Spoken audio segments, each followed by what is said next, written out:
The program opens with a short clip from a 1960s television interview in which a mycologist, John Hanna, discusses his opinion that a fungal pandemic is more hazardous than one caused by a virus or bacteria. Dr. Scoinhayes is more worried about real airborne diseases that may trigger a worldwide pandemic if they are discovered and disseminated swiftly via air travel.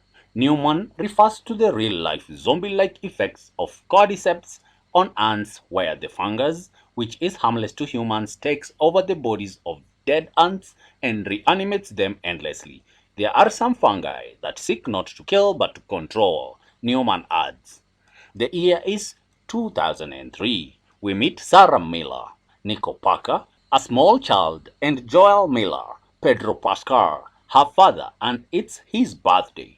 Joel finds work as a construction worker alongside his brother Tommy, Gabriel Luna. Gustavo Santaolala's airy and catchy theme music plays over title credits before the approaching end of the world resumes.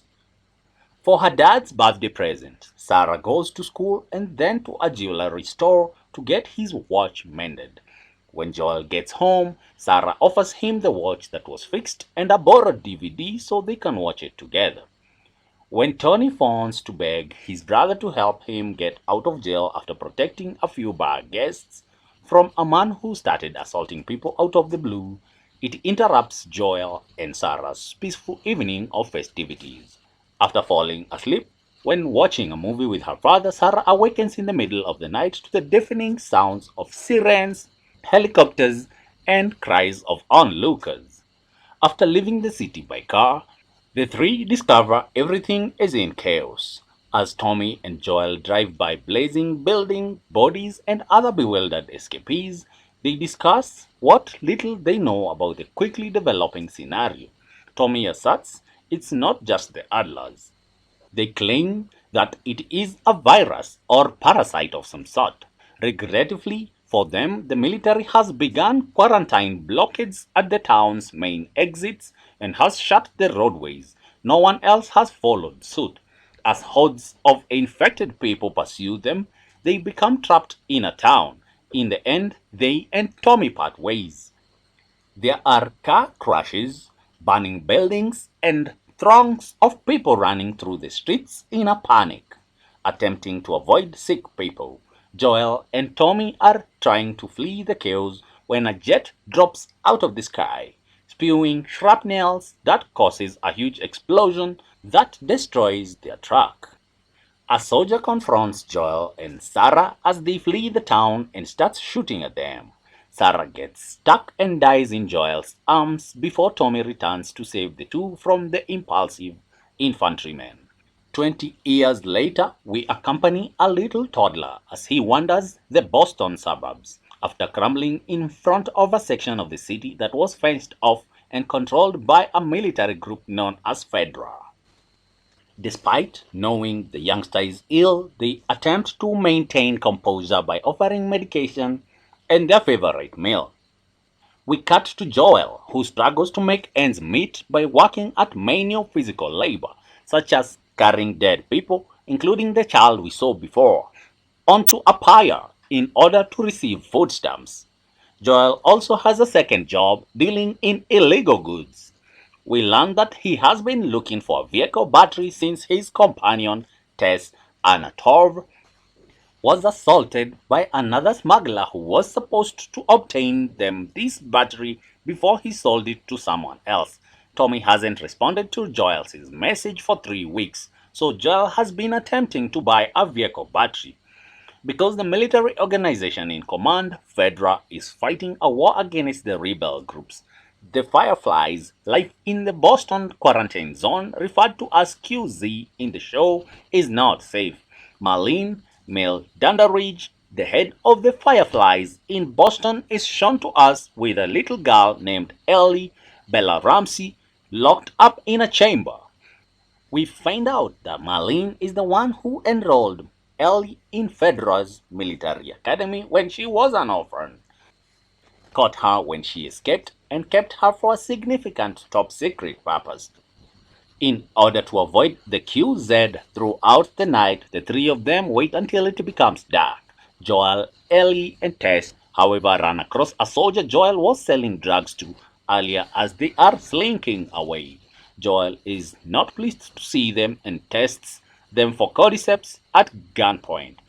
Tess discovers that Ellie's test result was positive, indicating that she is sick. She tells them that the infection generally only lasts a few hours, but she shows them the bite on her arm, which is scarred but healed, and that it occurred weeks ago. Joel and Tess worry, but they have to get out of Fedra Mand area, so the three of them head into Boston. In the meantime, Tess wants to hurt Ellie after catching a pic of the red scanner. Ellie is adamant about avoiding being infected. Joel is too far gone to truly comprehend what is going on, despite Tess's best effort to gain his attention. Ellie then shows her arm's bite wound, which she says is 3 weeks old. She is not believed by Tess. Joel can't get his daughter out of his head. Joel and Tess hear more Federal troops approaching, but Ellie tries to explain her immunity. Ellie's fate will have to be decided later. Joel awakens and guides the two over the fence to the State House, which is located in the deteriorating capital city. Since the Fireflies needed the vehicle battery to leave, Joel and Tess track down the person the smuggler sold it to and discover it's Marlene. Unfortunately, the battery is dead and the smugglers, as well as many of them Fireflies, were slain in a battle. Marlene, who is hurt, gives Joel and Tess the job of sneaking Ellie to a building outside the QZ in downtown Boston in exchange for a car and supplies so Joel may look for Tommy. Joel grudgingly agrees, but none of them is delighted with their alternatives. The Last of Us second episode opens in Indonesia in 2003. When authorities arrive, they meet a lady. This is Ibu Ratna, a mycology professor who also works at a local university. To try to stop the sickness from spreading, they need her assistance. She is taken to the laboratory and shown a cordyceps specimen. In particular, this person has been bitten on her left leg and is infected. We know they can survive, but Ibu is certain they can't. Ibu checks the lady and finds tendrils in her mouth, which are similar to what we saw in episode 1 of The Infected. Ibu is horrified to hear that patient Zero, the initial person to bite and transmit the sickness, is still alive, but has been brought in to try to create a vaccine to stop the spread of the disease. Vaccines do not exist. With a chill, she says. Instead, while everyone is still inside, she proposes that they begin bombing the city. Ellie, meanwhile, awakens to sunshine shining on her. Joel and Tess are both giving her strange looks as she enters a building. She mentions her testing and how Marlene locked her up, monitoring her daily count to determine whether she becomes sick. Tess persuades Joel to keep going even though he really wants to take Ellie back and find another method to acquire the vehicle battery. Tess demands to know Ellie's significance and tries to get additional information from her. After rolling her eyes, Ellie finally mentions that they are developing a cure in a Firefly base camp in the West. Joel determines once more that they must return, but Tess persuades him to go on. We find out as they leave that the majority of the major cities were blasted as a result of this illness. Although it's a risky journey, the State House is only 10 minutes away. Joel is in the rear while Tess and Ellie converse. Ellie discloses that she was raised as an orphan and notes that she was 14 when she contracted the infection. Even while there aren't hordes of diseased people wandering the streets, there are still scarier creatures out there. As the gang continues through a flooded hotel, a menacing scream from a distance verifies this. Ellie mimics several of her jokes from the game, but it's not a good idea because they involve noisily ringing the bell, and they are avoiding the infected nearby. In any case, they ascend 10 levels, and amazingly, the group is totally dry. Joel and Ellie eventually start talking, but they hardly exchange more than 2 words before they start attacking each other with harsh criticism. Joel is about to respond when Tess reappears, but not before Ellie brings up the guard he killed.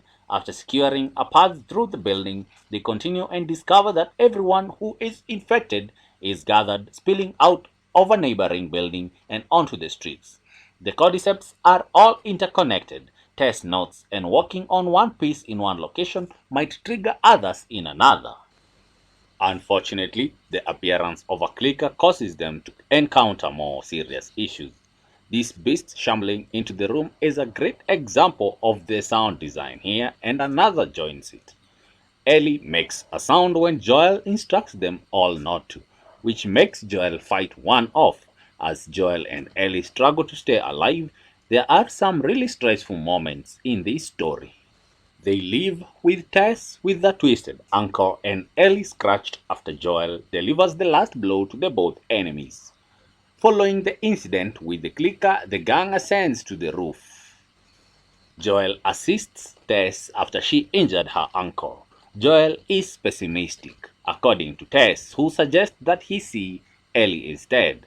Joel and Ellie are seeing the state house in the distance and the sight is flawless, rendered from the game. This is a fleeting moment before they go on. Joel continues his investigations once the group arrives at the state house. Splashes of fresh blood shows that someone is within the structure. Tess and Ellie proceed to the scene where they discover many dead bodies on the ground.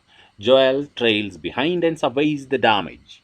All of the infected fireflies have been exterminated, and it doesn't appear like Fedra is involved.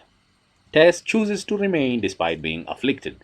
Instead of the guards hammering at the door, Tess making the heartbreaking sacrifice to save the group. Due to their limited time, we now get a much slower paced farewell. In order to prevent the infected from following, Tess decides to try to buy them some time by sprinkling gasoline and a few grenades on the floor. As waves of sick people comes into the building, Tess tries to get her lighter to function. In any case, it takes one of the infected to attack her and kiss her with its tendrils in her mouth before she finally gets her lighter to work. Joel and Ellie escape with no infected followers and go on the next destination as the entire area bursts into a dazzling explosion. Joel and Ellie resume their westward trek, the unexpected loss of Tess still vivid in their memories. Since Bill was someone who may be of great assistance to them, Tess had requested Joel to come to his camp and Joel complied. However, he is so distraught and upset by his circumstances that he seldom speaks to Ellie at all, since, in his opinion, Ellie is to blame for everything that has transpired. Tess would not have been beaten, and he and Tess would not have been so exposed to the infected had they not had to take the girl to the Firefly station. Ellie confronts Joel head on after realizing that he is also holding her accountable in his thoughts, claiming that no one had made them take her with them. The two see an abandoned petrol station on their way to Bill's camp, where Joel says he has already stocked up on supplies. Joel begins searching for his belongings as soon as they arrive, and Ellie discovers an old Mortal Kombat 2 arcade game and remembers playing it with her favorite character, Melina. Bill remained alone for the next 4 years until 2007, when one of his alarms alerted him to an intruder. Bill discovers a man of about his age who says he is not sick when he goes over to inspect a hole he made outside his gates. After rapidly testing him to make sure he has been truthful, Bill spares his life, stating that he seldom lets anyone leave. The man, who identifies himself as Frank, says he has been traveling from his hometown of Baltimore to Boston and requests some food. He is unsure whether to trust Frank, but after much initial hesitancy, Bill invites him in and serves him a delicious supper. The visitor then notices the piano and attempts to sing on it, although disastrously. But Bill steps in and reveals a more creative side of himself. Despite surviving the worldwide fungal epidemic, the government's wholesale killings of civilians, and the innumerable wave of infected and raiders that attempted to invade their community, Bill and Frank were soon overtaken by old age and illness. By 2023, Frank was confined to a wheelchair due to his disease. His agony was so severe that it would prevent him from sleeping through several nights.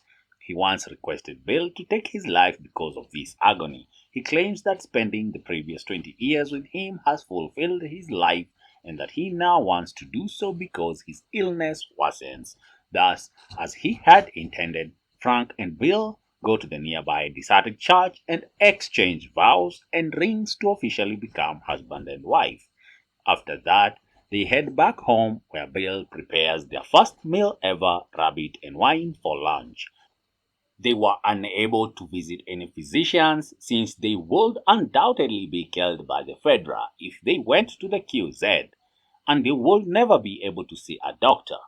He had consented, and now he too mixes the tablets with Frank's drink, but with a suspiciously easygoing manner. As soon as Frank observes this, he understands what has occurred. He asks Bill whether the tablets were already mixed into the bottle of wine, and Bill responds that they were. Bill had also used drugs, claiming that he was content with his life and did not want to continue living without Frank. The two eventually retreated to their bedroom with Love, where they passed away quietly together. The episode opens with Ellie alone in a restroom at a gas station, examining the rifle she stole from Bill and Frank's house without Joel seeing. Before putting the pistol away, Ellie seems enthralled with it, pressing the trigger with an empty barrel and inhaling its scent. Ellie seems to be embracing the harshness of the world beyond the Boston quarantine zone, despite having been born into a violent environment. Joel is seen siphoning gas for the truck they had obtained from Bill and Frank's house. As she departs, Ellie takes out her joke book, now pun intended, volume 2, and begins reading it to Joel, who is not amenable while she waits. Later, when they are still in the vehicle, Ellie rails on Joel a little more after discovering a homosexual porn magazine and making fun of the fact that all the pages are glued together. Joel then puts on the Hank Williams CD that he discovers. Similar to the game, these interactions with the magazine and the joke book demonstrate how the divide between them is thinning. Joel is beginning to gradually come to terms with Ellie's peculiarities, while Ellie is already letting her guardian in. As they travel along the road, we can observe that nature has supplanted the human world. While there are many automobiles and military vehicles abandoned on the side of the road, including a massive bridge that collapses in the center, buffalo still graze in herds. Joel prepares a supper of 20-year-old Chef Boyardee ravioli after he and Ellie stop off the road and spend the night in the woods. Joel even concurs that Ellie likes spaghetti. They talk about their intentions while they eat, and Joel informs Ellie that even though it's chilly, they can't build a fire since it would draw in other people. They should be in Wyoming in a few days. Joel responds that they would be thinking about other things when Ellie wonders if these other individuals would rob them. Ellie pulls out her joke book and poses a pointed inquiry to Joel as they lay down in their sleeping bags for the night. Why did the Scarecrow win an award? Because he was outstanding in his field, Joel responds. Ellie is surprised and shocked by Joel's playful side. Joel briefly displays a rare smile before turning in for the night. Then, worried that they won't discover them, Ellie inquires about those individuals. Another indication that trust is already developing between these two is Ellie's acceptance of Joel's assurance that they won't be found. We see Joel staying up all night with his rifle, defending Ellie from intruders who could or might be lurking out there, almost as if he is doubting himself or perhaps just to be sure. Returning to Kathleen, Perry reports that they discovered evidence of Henry. Perry leads Kathleen to an adjacent building's crawl space. They discover empty food cans, crayon drawings of superheroes, and a spot where people were obviously sleeping. Kathleen notes that they are out of food, that Henry would not allow Sam to be hungry, and that they must remain close when they exit the room. Perry then leads Kathleen into another chamber that appears to have a crater in it. Fearful of what lies underneath, they both flee the chamber as the caved-in ground begins to move. Kathleen suggests that until they have located Henry, they should lock down the building and keep the public in the dark about what is happening downstairs. Joel and Ellie are back together as they enter the big structure, intending to climb as many of the 45 stories as they can to have a better view of the city. Ellie asks Joel, as they ascend floor after level, how she knew the man with the fictitious ailment would attack them. Joel acknowledges that he has served on both sides and that long ago they, that is Joel, Tess, Tommy, and the others they were with, decided to do what was necessary to live. Joel doesn't respond when Ellie asks if he killed innocent people, yet the silence nonetheless provides an answer. Joel is too tired to continue after the two climb 34 levels. Joel is called a lazy ass by Ellie. Joel smashes glass and places it next to the door so they can see if anybody attempts to enter, while Ellie crafts a makeshift bed out of a pillow as the two choose a room to spend the night in. Joel responds that he will hear the glass, which is the main issue when Ellie asks if he will. Joel asks Ellie what she meant when she said that it wasn't her first time harming people before they turn in for the night. However, Ellie is the one who is unwilling to discuss her history this time. Joel agrees, stating that although she doesn't need to discuss it, having to deal with this at her age is unfair. Joel responds to Ellie's question on if getting older makes things easier, but it doesn't. Regarding the glass, Ellie explains that she inquired since she has seen Joel's right side hearing isn't very good. Joel responds that it's most likely more from him firing when Ellie wonders whether it's because it's where he was shot. Ellie cracks another of her awful jokes to lighten the situation, and the two of them laugh together, overtaken by the absurdity of a horrible joke about diarrhea. We can immediately see how much closer this couple has become in only one episode. They trust one another, know that the other has their back, and have a sense of camaraderie that hasn't been between them in a long time. However, Ellie was correct to be concerned that Joel wouldn't hear the glass since in the middle of the night Joel is startled awake by Ellie discovering that a young guy is holding her at gunpoint.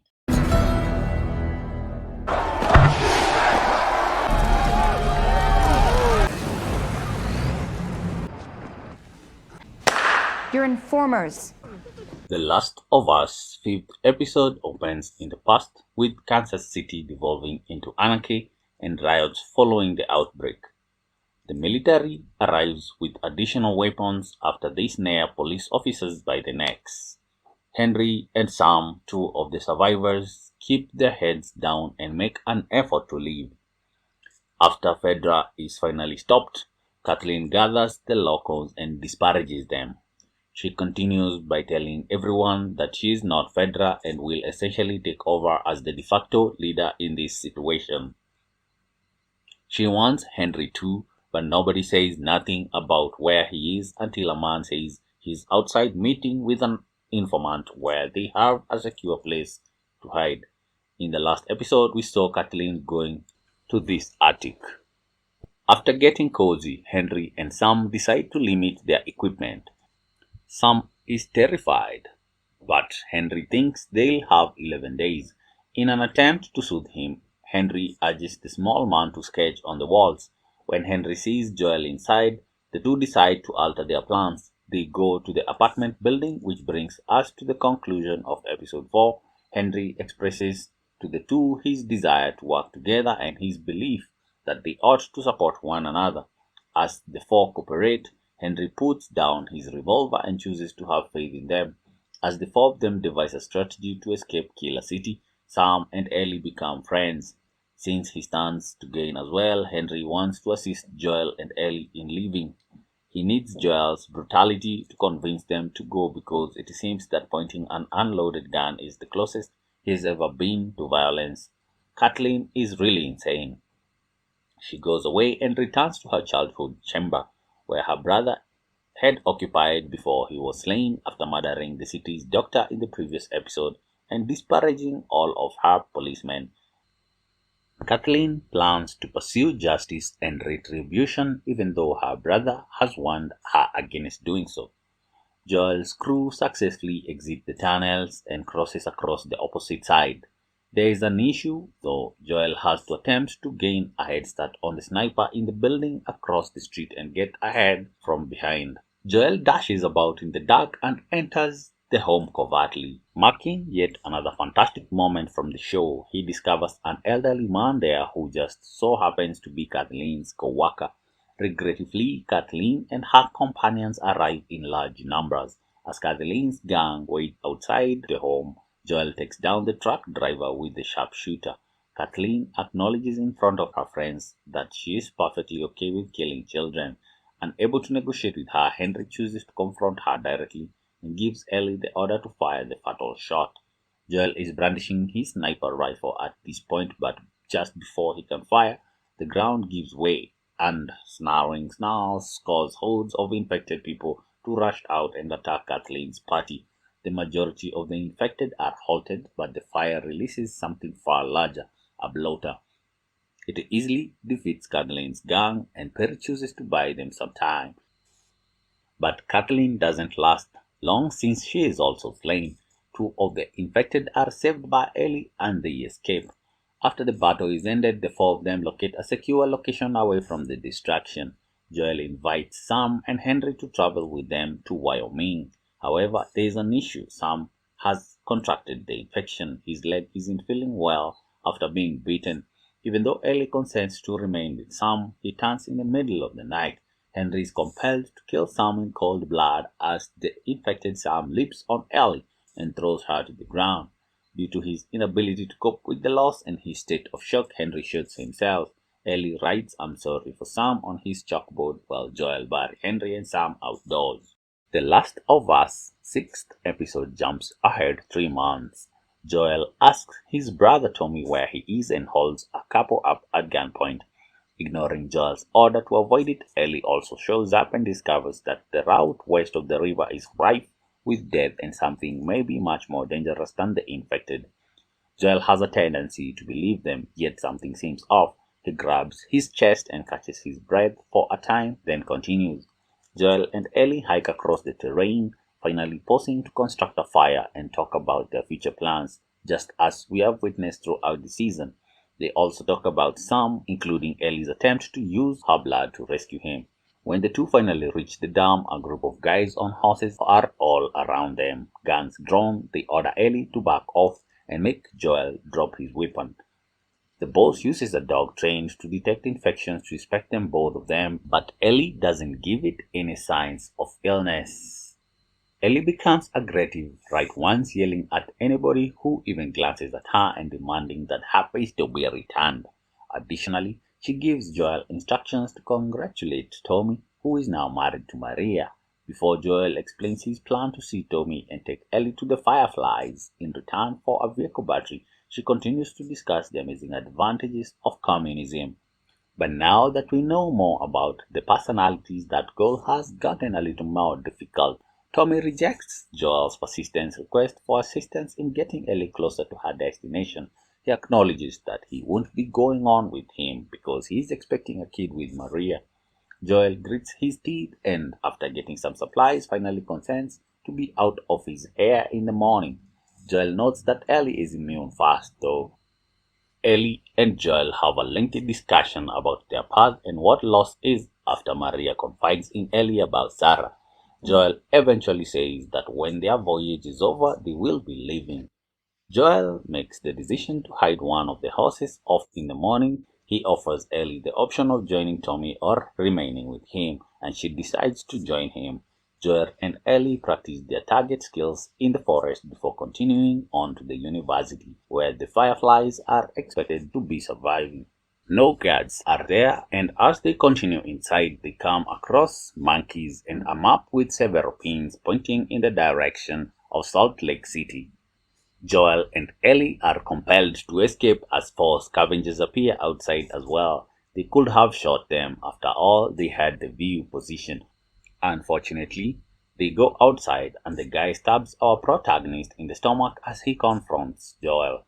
Fortunately, None of the other three hunters have firearms, so they escape without any further fighting when Ellie fires wildly to save him. Joel, on the other hand, is hurt and grips his stomach in agony before he falls from the horse.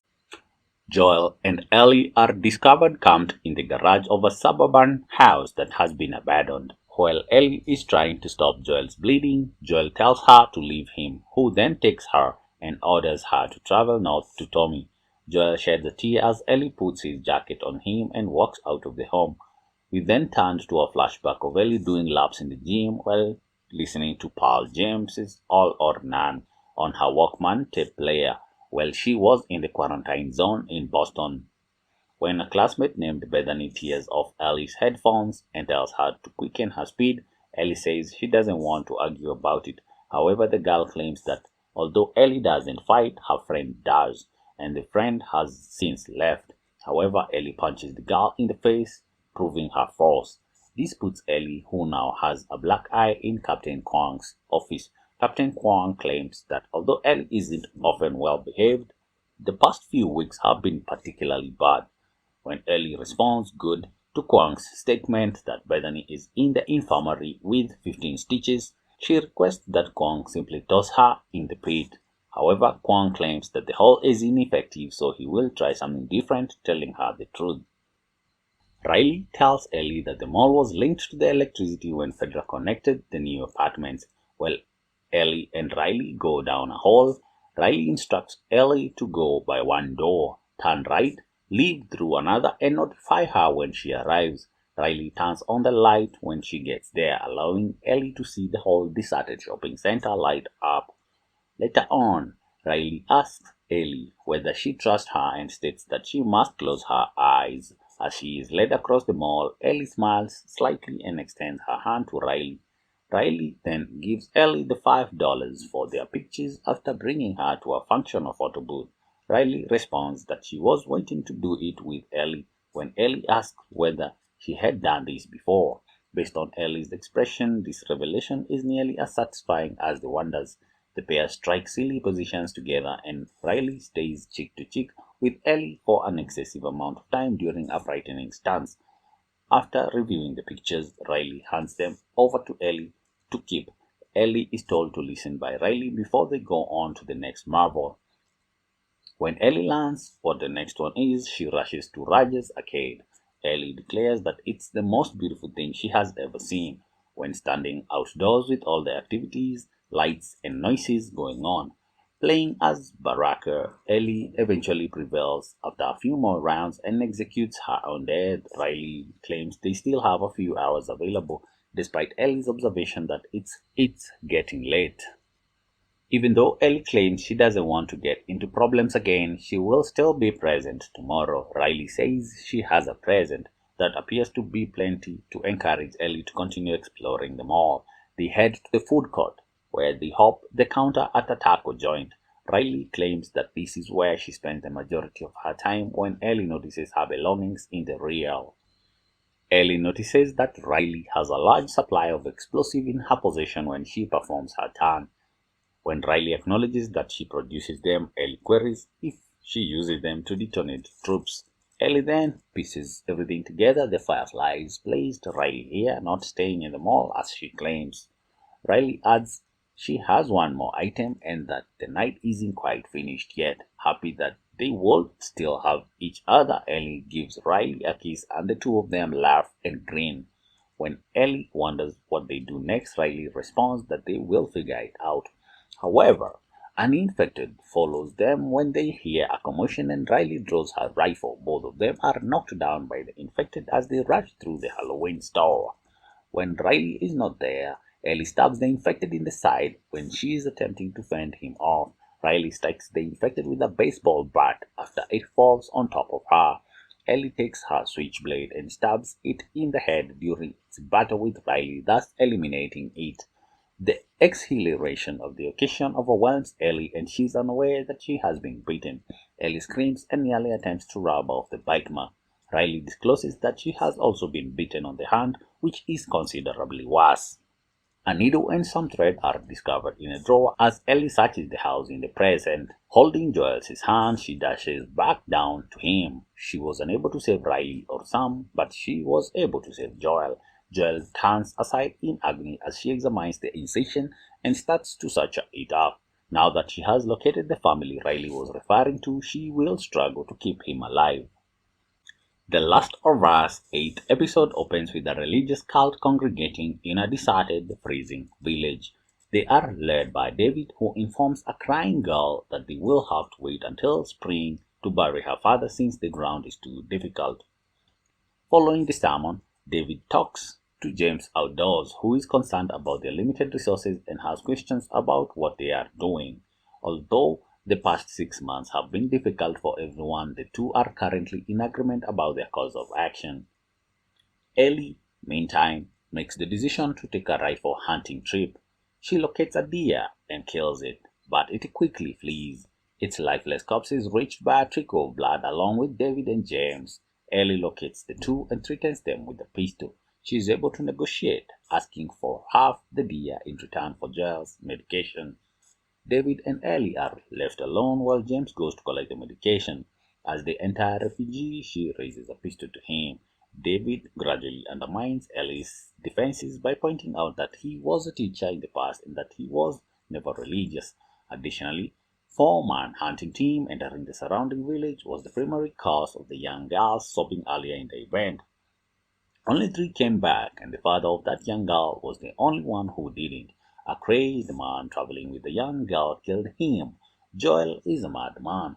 For a time, Ellie's surprise is replaced by instincts as James goes back and surpasses her in number. David provides his protection and orders James to transfer the medication across.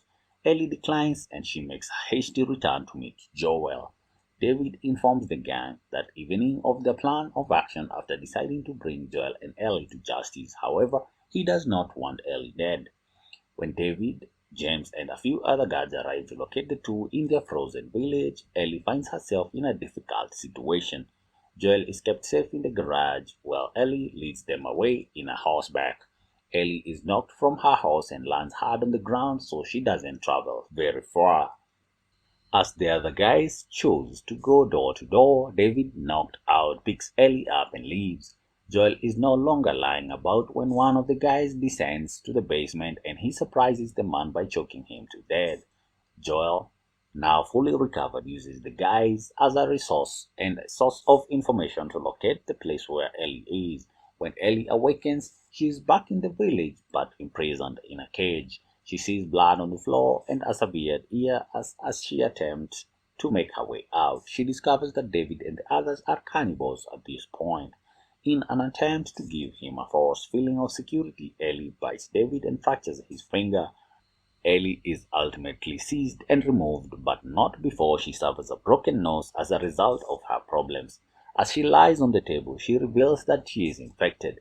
The brief silence she receives is enough for her to escape and dash into a restaurant, murdering James as she goes. Cunning how she kept them perplexed long enough for Ellie to grab the butcher knife and stab James in the throat, killing him. She flees into the restaurant, and David follows her right away. From the head, Ellie takes a burning wood and throws it at him. It hits one of the drips but misses, starting a fire that swiftly spreads through the dining area. Laughing uncontrollably, a mad David follows her while brandishing his own butcher knife. He drops the butcher knife as Ellie strikes and scores a blow on his side as smoke fills the room. He drops a butcher knife which Ellie manages to pick up before he can overpower her. She leaps on him and stabs him over a dozen times after hitting him in the head. Her face is splattered with blood as the flames keep creeping up the walls. In a cloud of smoke, Ellie emerges into the chilly air, weary and insane. She screams in fear as Joel discovers her, but then she recognizes him. They give each other hugs, with his arm securely over her shoulder. He wraps his coat around her shoulders, and they leave the flaming resort. Ellie's mother, Anna, who is pregnant, flees through a forest from an infected that is pursuing her. When her water breaks, she enters an empty house. In order to protect herself, she waits with her pocket knife. She is discovered and attacked by the infected. Anna kills it despite her best effort to keep it away. She gives birth to a daughter during the battle. She also recognizes at that point that she was beaten during the battle. In order to prevent her daughter from contracting cordyceps strain, she promptly cut the umbilical cord. Ellie is the name she gives her kid. It has been a while since Ellie killed David in the current timeline. It is no longer winter and Joel is fully recovered. They are looking for the hospital where the Fireflies are located now that they have arrived in Salt Lake City. Joel promises Ellie that he will teach her how to play the guitar after their work is finished. Ellie has been silent and aloof as a result of the possibility that they would soon, if not forever, be separated from Joel. They are caught off guard by a stun grenade and an ambush as Joel is rendered unconscious and Ellie is carried away. When he awakens, he discovers Marlene in a hospital. Marlene explains that their patrol was unaware of their identities when he finds they are at Firefly's hospital. She acknowledges that she is obliged to Joel and expresses her gratitude for him for successfully crossing the nation. She adds that Ellie is being prepared for surgery and is safe. Joel finds this upsetting because there was no discussion of surgery previously. According to Marlene, their doctor has discovered that Ellie has had cordyceps growing inside of her since birth because of the strain from her mother's bite during the last stages of her pregnancy. Her immunity stems from the chemical messengers in her body that allow cordyceps to enter her body and perceive her as such, preventing it from invading her system. The doctor believes that a treatment is conceivable if these chemicals messengers can be isolated, duplicated, and multiplied. Joel implies that Marlene is aware that the procedure would undoubtedly result in Ellie's death when he informs her that cordyceps develop in the brain. Joel wants this to end, but Marlene forces her men to physically remove Joel. Joel assaults the two Fireflies on the way out of the hospital, seizes their weapon, and battles them across the hospital to find the operating room where Ellie is. He eliminates any Fireflies who stand in his way, even those that are quietly giving up. After locating the operating room, he goes inside, murders the physician as he is about to put her to sleep, and forces the nurses to release her. In the parking lot, Marlene confronts him as he drags the unconscious Ellie out of hospital. She requests that he stop. Marlene impels him to consider the idea of creating a remedy in spite of his actions, knowing that Marlene would only pursue Ellie if she is left alive. Joel murders her without hesitation. Joel takes the pickup vehicle from the hospital and Ellie wakes up in it. She feels a little surprised to be wearing her hospital gown. Joel makes up a story about how the physicians haven't been able to treat their systems, despite the fact that many other people are immune like her. Nothing special about Ellie's immunity was revealed by the test they ran on her. As a result, they are no longer searching for a remedy. Joel had to flee with her without having time to grab their belongings after the hospital was besieged by raiders, which is why she's wearing her robes. Marlene's death in this incident is known to have occurred. They have already entered Wyoming and are currently on their way back to Jackson. The two set out on a quick trek to reach their goal when the pickup vehicle breaks down. Joel discusses Sarah's similarities and contrasts with Ellie, speculating that the two would have been an excellent friend since Ellie would have made her laugh. When Ellie sees Jackson, she tells Joel about Riley and how she had to murder her because she was going crazy. Joel reassures Ellie that she is not to blame for the deaths of Riley, Tess, and Sam, but she still feels bad about all the people who had to die as a result of her. Joel is ultimately called upon by Ellie to swear that what he told her about what happened at the hospital is accurate. Joel claims that it is, and Ellie, who is a little dubious, grudgingly accepts his claim.